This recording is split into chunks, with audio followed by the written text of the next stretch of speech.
On today's show, we have Matt Ellerbeck, who is a piranha conservationist. Now, he wants to educate us about piranhas and why we should protect them. So you have been listening to Animal Voices on Co-op Radio 102.7 FM, and I think we have our next guest on the line. So Carissa, before we go on, I want to ask you, what do you think of when I say piranhas? That's what you think. It sounds like they're going to eat my legs off. Is that what you think? Yeah. Well, our first guest is going to tell us a very different story about piranhas. Matt Ellerbeck, as some of our listeners may remember, was on our show not so long ago advocating for the protection of snakes. Matt is a conservationist, animal advocate, and has now ventured into another area of conservancy, and this time he is advocating for the protection of piranhas. Matt, welcome to Animal Voices. Well, thanks so much for having me back. Yeah, it's great to have you back. You always teach us so much about these animals that we fear and don't know much about.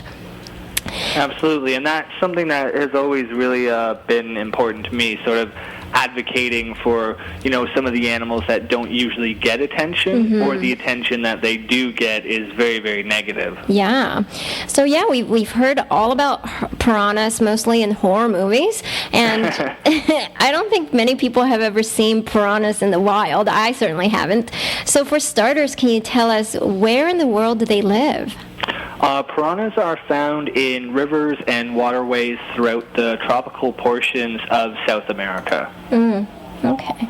And just in South America, they don't live anywhere else? No, that's the only spot in the world where they can be found. Awesome. And, in movies, again, unfortunately, that's where most people get their education about piranhas. These animals do nothing all day but sit around in water waiting for a human to fall in, and then they chomp them up. And then it's a skeleton. Yes. But we know this can't be true, right? They have their own life to live. They can't just be waiting for a human to fall in. So can you tell us a little bit about how these creatures live, breed, feed, and who preys on them?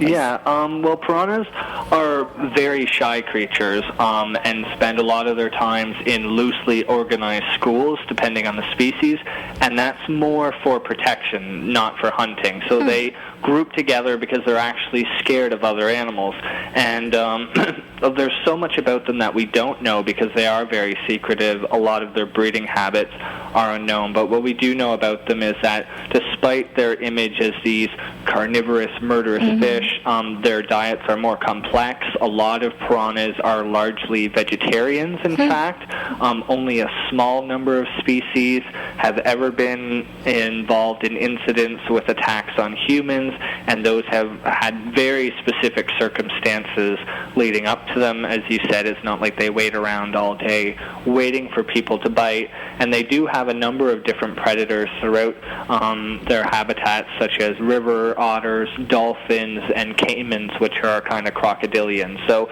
they have a lot of different predators out there, and that's why they group together for protection. So they're more of a shy, wary animal than most people would realize. Wow, interesting. I would never think of that.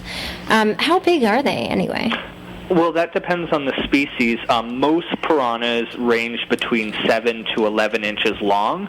The largest species is probably the black piranha, and they can get up to 18 inches long. So a decent-sized fish, but, nothing like a shark or, a large catfish. Certainly there's predatory fish species out there that are much bigger than piranhas are. Now, you say there are various species. Are there some distinctions between the species? First off, I should mention that, as I said before, there's so much about them that scientists don't know, and even the number of species is debated. But what we think is there's around 30 to 60 different piranha species throughout the tropical portions of South America, and these differ in their lifestyles, what they eat, their visual morphology, their behavior, their size, and things like that. But they all are riverine fish that like, tropical temperatures. Like most of all creatures on this planet, and especially those ones we fear, the biggest threat to piranhas are humans. Can you tell us what humans are doing to threaten piranhas? Piranhas are largely threatened by people because every year a large amount of these fish are unfortunately kidnapped out of their natural habitats and then they're either sent off to pet stores all the way around the world, and I think it's very unfair to kidnap an animal from the wild and force it to live in captivity. Some of them are dried out and killed, and then these piranhas are mounted or encased in glass and then sold as ornaments. Why someone would want a dead animal as an ornament is beyond me, but it happens, sadly.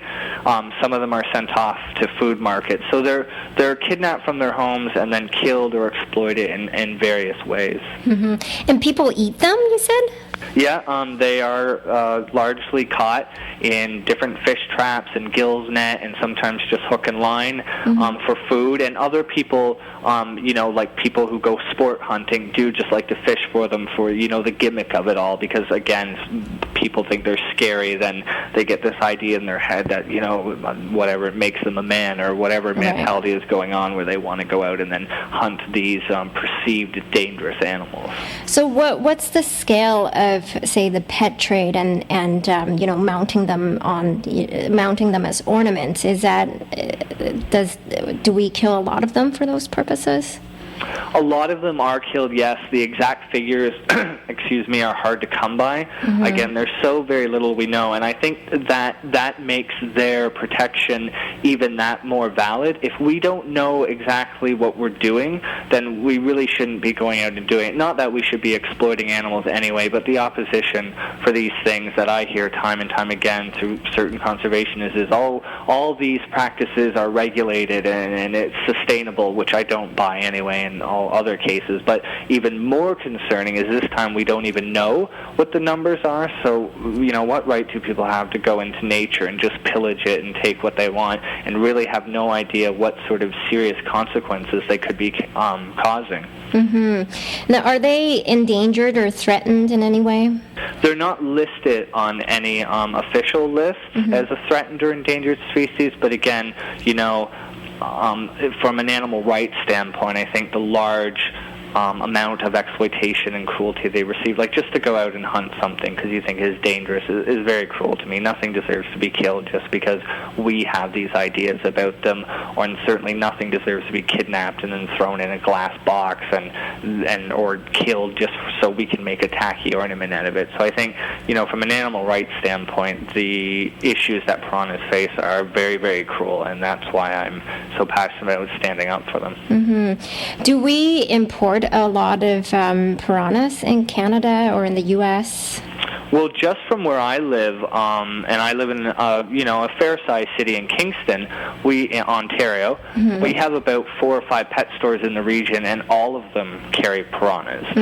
So you can imagine in bigger cities that's probably even more so going on. And when things like horror movies come up, there's been a surge. And I was talking to some of the pet store owners for information. They said that since the movies come out, they've had a hard time keeping them in stock. So then even more piranhas are being harvested now because, again, these people get these ideas in their head that, it's cool and dangerous, so now I want to have one. Right, and it's something that people normally don't think about, but when you said they're in every pet store, then that's a huge number. And that's just in my area, and that's a very small area, so you can imagine across the country in larger cities like Vancouver or Toronto or Ottawa, it's probably even more so prevalent. Right. Now, I don't know much about piranhas, but I'm guessing Hollywood is probably largely responsible for piranhas having the reputation as vicious human-killing fish. But I also know that this reputation of piranhas